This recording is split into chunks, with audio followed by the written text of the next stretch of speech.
into a little bit better and get themselves a victory here. All right, so I do got the draft now up on the screen. Illidan and Sergeant Hammer bans. As I said, Nexo likely not to ban it since they got the first pick. But the other side of it, ESC said, okay, well, we're not going to give that to you. A first pick Vala is phenomenal. And as you said, there's Zeratul. But a lot of Nazeebo played today. That is almost a treat for us because he kind of came to power. He was a big thing. But then in the NA side of things, he just started sloping off. The rise of Jaina, the rise of Tyrande. They definitely started taking over more of these slot choices. So bringing him back here, it's absolutely fantastic. Nexo needs to put up really anything else at this point. All they got is that Vala. But a Vala is hardly an unwelcome addition to any team comp. She can fit in any role. They aren't really showing too much of their cards with a Vala pickup. It can still be a pickup, an aggressive pick composition with the stitches. That's always something you might be looking for. A Tyrande here would definitely be a very aggressive sort of style. Get a hook, land a Lunar Flare at the Hunter's Mark, and just take people out one by one. All depends on having yourself a good Stitches. Stitches isn't one of those warriors that you just, kind of pick up. It's a very specific warrior, definitely one of the higher skill ceilings on the warriors because it's all about landing those hooks, and also you need the follow-up from the hooks as well. So I'm going to see what they pick up here. Obviously, they still need a healing support. Uther and Rhaegar are both on the board. We're going to see what they end up picking here nonetheless. Oh, if you recall, they actually struck with Malfurion. That's right. Yeah, that's right. They'd actually been favored Malfurion quite a bit. Yeah, it might just be actually that.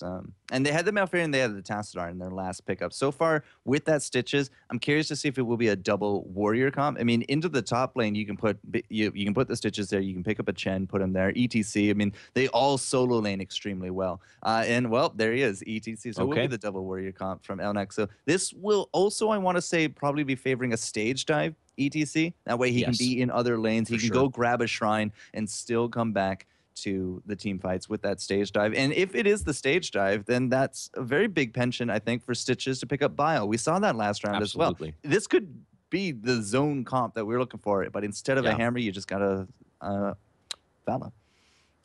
I would like to see a Zagara picked up, or either a Zagara or Jaina picked up by Nexo, and then follow that up with either Uther, or follow that up with a Malfurion, and that would be a great lineup. But ESC looking to round out their draft. They got themselves two good damage dealers, Witch Doctor, a backliner, Zeratul, more of a frontliner, more of a poke and run hero.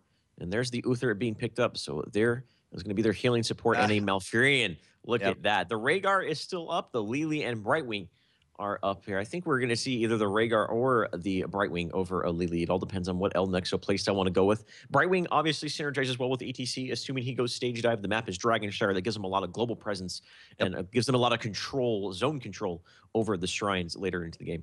So with the Malfurion, I mean, we see that combo. Whenever we do see a Nazeebo, it is usually paired up with a Malfurion. That way you can't really diffuse the damage. And in terms of some kind of big burst healing, absolutely, you need to have that Rhaegar. I mean, you need the burst at this point because there's going to be a Zeratul, there's going to be a Ravenous, there's going to be Roots. Big time.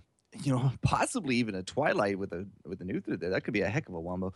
But yeah, a Brightwing wouldn't really fit that comp. And now they got the Tyrande there as well. So they do got double healing wards. They got the big burst. They got the little bit extra there from the Tyrande as well. But a lot of big control. I mean, the ETC and the Stitches could easily do some early game damage there with the Tyrande. They have a nice stun into stun mentality. Starfalls would do really good here as well. So that's a really nice combo coming out from Nexo. It is very much, though, protect the Vala. It's not a siege tank, but it's still the same style. ESC pick up the Chen. They needed that frontliner. And the Barrel, we'll have to see how good it goes this round. So Nexo, they have good sustain in team fights with the ETC and Stitches, a lot of zone control. They can try to keep that Zeratul at bay, it's definitely a lot of tools to deal with the Witch Doctor, both the Tyrande, Lunar Flare. Obviously, ETC can stage dive into the back and Power Slider Face Melt and interrupt a Ravenous Spirit. So they definitely have a lot of tools to deal with what ESC has thrown at them. But at the same time, ESC's lineup has their own abilities as well. With Chen and the Barrel, that's really going to help at sort of diffusing any strong initiations, any Stitches hook into Lunar Flares. If you immediately have a quick reaction time, you get a Barrel, and you interrupt the combination of that landing, you can really get a good team fight going your way right off the bat, assuming that you have quick reactions to respond in time for it. So both these teams, I really like the drafts. They're both well-rounded. They both have a very just a strong skill set across the board. Neither of them favoring one play style over the other. We're not seeing all in on a pick comp. We're not seeing all in like with a excuse me, like a push strategy with a Sergeant Hammer and a Zagar or anything like that. And the map being Dragonshire, this always is, a very even level map. There's all sorts of strategies that you can throw at it and gain success through it. So I'm looking forward to this game. I'm letting the guys know the casters are ready. And what are your thoughts on this draft as a whole here, Sean? Well, Void Prisons have a really big tendency to actually be really huge. But if you miss, you miss, and that's a big tool that you miss with. We're going to be looking for, I think, it's a little bit more old school at this point, but I think we're going to be looking at a Void Prison into Divine into the Ravenous. And now if anybody's still alive after that, you got barrels, roots, and heals. But the double healer mentality from ESC will do a good amount in terms of the survivability if we have good positioning on the Nazebo, the Ravenous. I mean, the Tyrande was picked up at the end of it all there by Nexus, but we've seen cleanses. We've seen some really beautiful cleanses out today. If ESC is on top of their game, that Uther cleanse for the Nazebo will come out huge. And earlier game as well. I mean, the Malfurion has Innervate. Now, there's going to be a lot of sustain all around for ESC. And if they can set up this Wombo combo, I think you could take down the Rhaegar, you could take down the Vala, you could take down Tyrande very easily. All right, ladies and gentlemen, the countdown has started. We're going to be loading into this match. Dragonshire, man. Dragonshire, indeed. Love this map. I know it's a very favored map here in the European scene. Looking at the lanes, the potential for the lanes, I think we could see a Chen maybe going up in the top lane.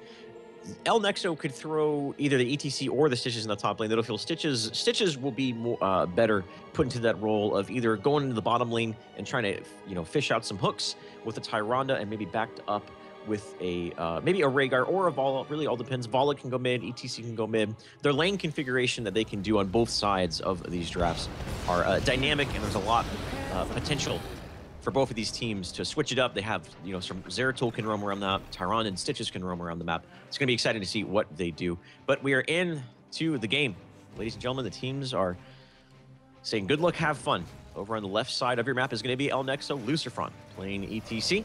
It's going to be Grand playing Rhaegar, Black Scorp on the Stitches Vortex playing the Tyrande, and Falcon on the Vala Demon Hunter. Yeah, I saw that coming. As soon as that Siege Tank was out, I mean, if you need an assassin, you need that backliner, it's going to be the Falcon. But a team that's new to us, ESC Gaming, Anti-Hero, with that Chen, going to be heading up top. Lotus here in the mid. Wow, against all authority, Lotus. Okay, I was wondering where they went. Snow, Invidium, and Nebs going to be here making up this bottom tri-lane here for ESC. And I'm thinking it's Lotus going to be in a lane, but he doesn't actually have the regen master. He has block, so he's not going to be tethered in terms of babysitting a lane. He could actually roam around, but we don't really see any kind of early big comps yet from ESC. They all just kind of split into the lanes and waiting it out. Black Scorp, Luciferon, Vortex, that is a heck of a CC chain. Can they grab it on top of Anti-Hero here?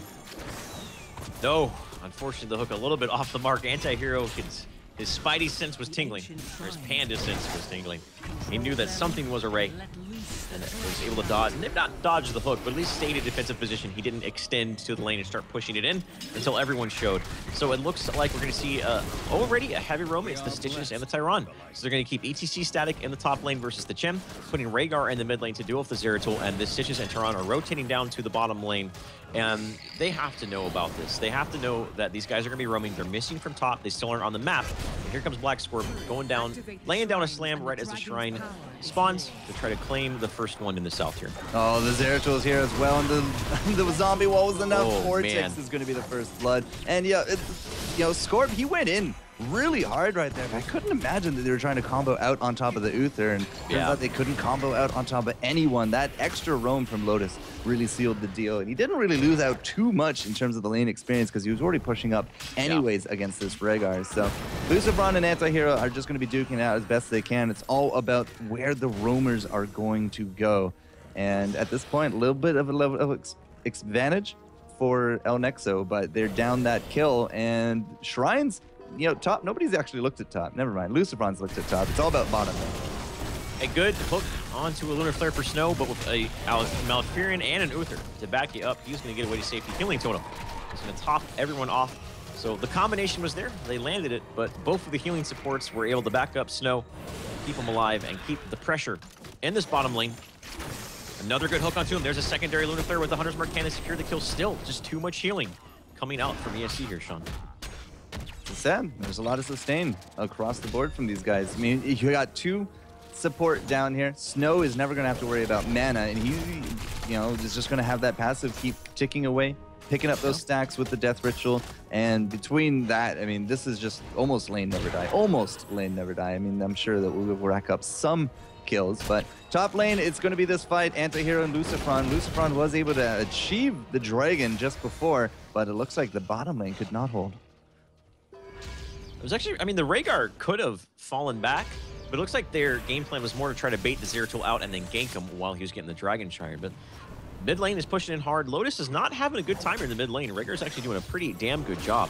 The hook off the mark in the top lane. Anti-Hero needs to be careful. Hook is on cooldown, though. So as well as Lunar Flare. So he's going to be able to get away to safety, hit the showers, heal up, drink a little bit of his brew, and continue to soak that experience. Now we do got a far side there into the mid, looking for some of those roams, but I'm not entirely too sure they found Snow and Invidium here, but they are going to put up a little bit of Merc pressure into this bottom lane. They are controlling the bottom lane. Yeah, Falcon is there looking for it, whereas the top has gone back and forth repeatedly. But still, if you're playing Ring Around the Rosie, you're doing fine. If you unfortunately lose out the top and the bottom very quickly, and you only have a Zeratul mid because you're busy merking, you're going to lose out on this early Dragon. So a pre-4-minute Dragon here from Blackscorp, but what are they going to get done with it? Probably get some tier 1 towers here in the mid lane. Blackscorp's already down to about 2/3 HP. Those tier 1 towers grant 400 experience, so if he gets 2 of them, that's 800. And that is going to give them a big experience boost, even up the odds, and maybe even give them a little bit of an advantage. Level 7 is here for both teams. Taking a quick look at the talents. One I want to glance out is the Malfurion choice. Elune's Grace, we saw a lot of that yesterday in a North American tournament that I casted. And usually when you saw the Elune's Grace at level 16, you also saw the Tenacious Roots. They synergize well because all of a sudden the roots are massive AoE, they root for longer, and Malfurion has a longer range. So that's going to grant Malfurion a good CC snare ability to help deal with the double front line of El Nexo. Absolutely. All right, so we'll have to keep an eye on that for level 16. But Elune's Grace, not something that we've seen a lot of traditionally. I mean, we used to see a lot of Mule there at the time because it was a very powerful tool, but unfortunately we just don't see it anymore. And what else can you get at level 7 with the Malfurion? Generally, you see either the Mule, usually see improved regrowth on Dragon Shard is usually the go-to one, but the Elune's Grace build, we saw a lot of it yesterday, and it was very, very efficient. It landed some great Malfurion roots, some entangling roots. Of course, it's Malfurion roots. And I like the build, especially in the position, like I said, with 2 frontliners, and you get those big AoE roots, it really just can debilitate any sort of initiation that comes on the side of El Nexo. And it's just a good tool to have in your arsenal, nonetheless.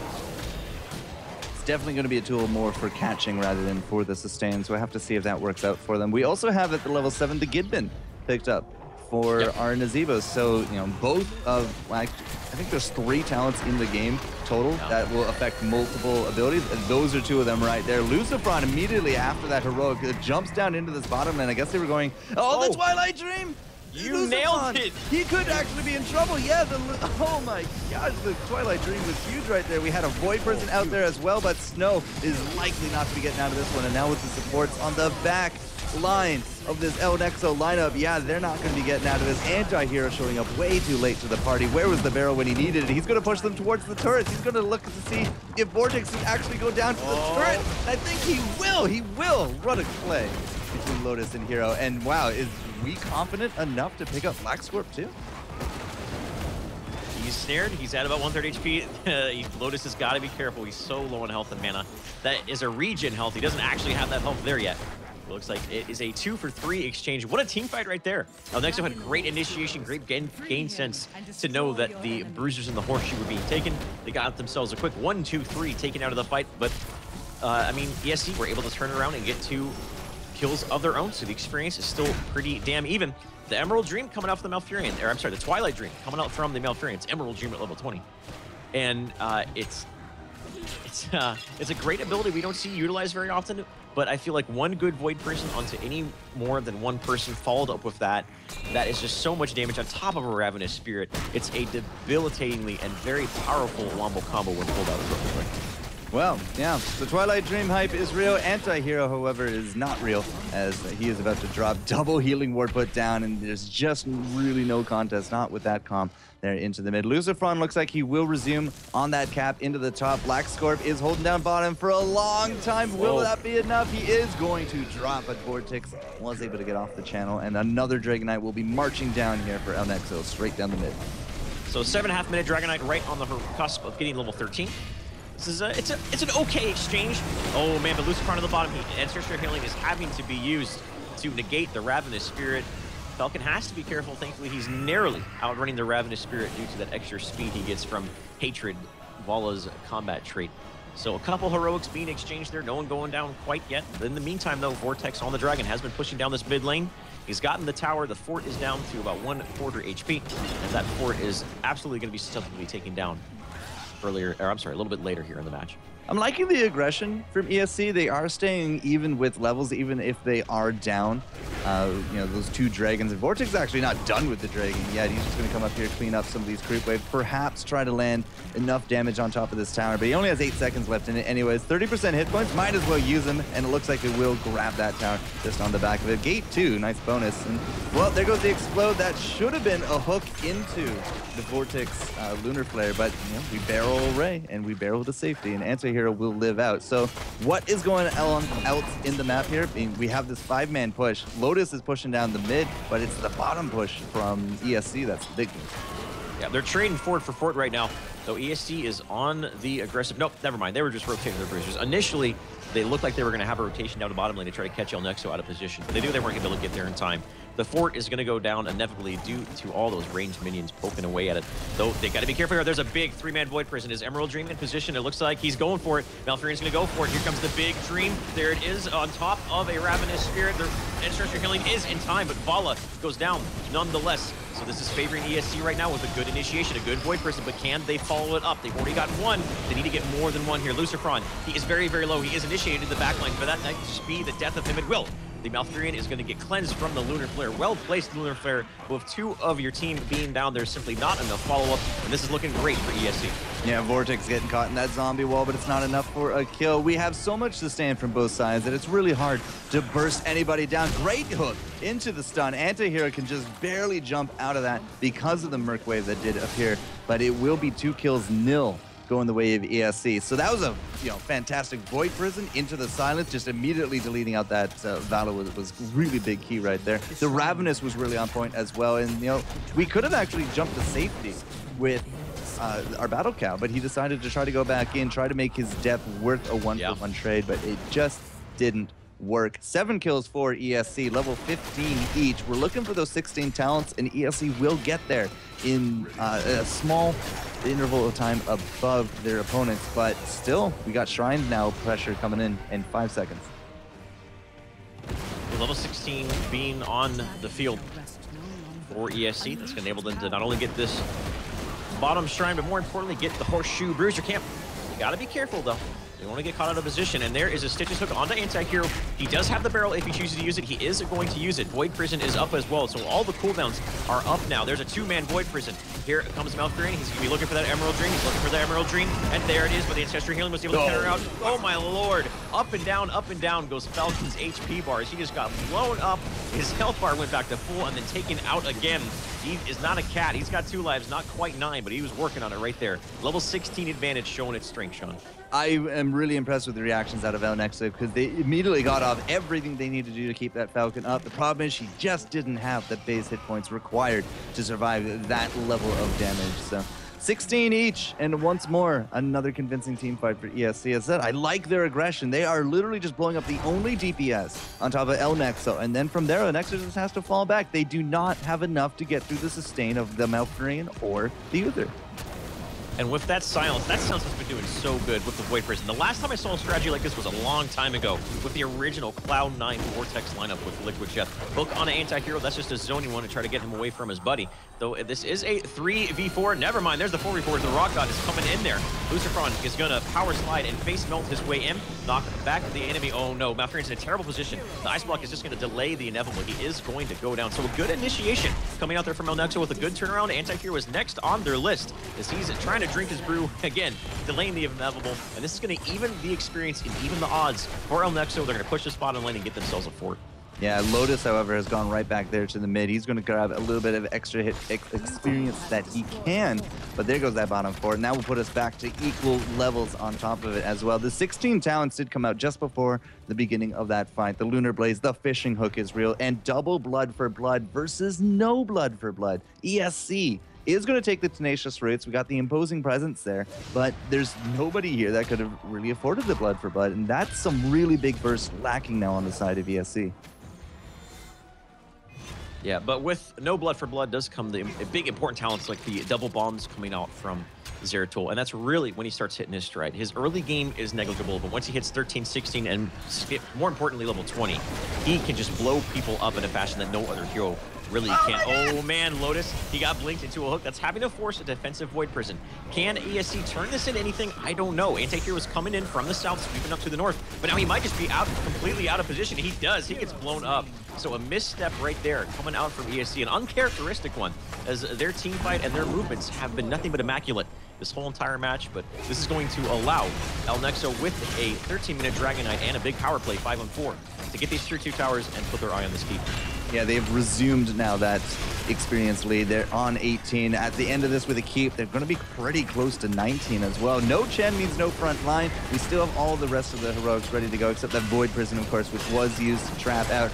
I understand what ESC wanted to do, but unfortunately, pathing, they didn't have enough pressure. There's just nobody in position. It just didn't work, and mistakes like that at this end game scenario are very costly, because there goes the one keep. We still got 13 seconds left on this Dragon Knight. This is going to be the mid gate, and only now did the Panda just come up, but he still doesn't even have the barrel.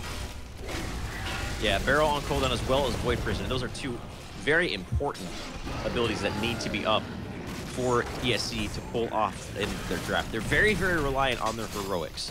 While not necessarily on the side of El Nexo. If it's a no heroic versus no heroic situation, I definitely favor El Nexo just because they're not relying on that. They have great burst damage from the Tyron, great sustained and AoE damage from the Vala. Not necessarily for the side of ESC though, because Ravenous Spirit is the reason why you pick Witch Doctor. If Witch Doctor doesn't get a good Ravenous Spirit off, then his value just goes down exponentially. Well, there goes the enemy bruiser pickup there. El Nexo is starting to paint this map blue. The horseshoe, not really up yet, and they did just take out those easies, so double bruiser hype going to be into this top lane. We also got our own siege camp here ready to go, and it looks like Lucifron will indeed make this a perfectly blue map. But 19-18, this is the point where ESC need to fight, and they get caught out by the far side. And Gran, he's just like, I do not want to be here whatsoever. He immediately retreats to the safety of his fort, and there's no big dive here, so we're not really looking for a do-or-die situation from ESC. They want to get a pick if they can. They saw the Rhaegar out of position, but Farsight saving his bacon once more. And at this point, we might actually just be relegated to a shrine fight. Yeah, but I don't know if that's really anything ESC wants to do because they are so far off from level 20. They're not even level 19 yet.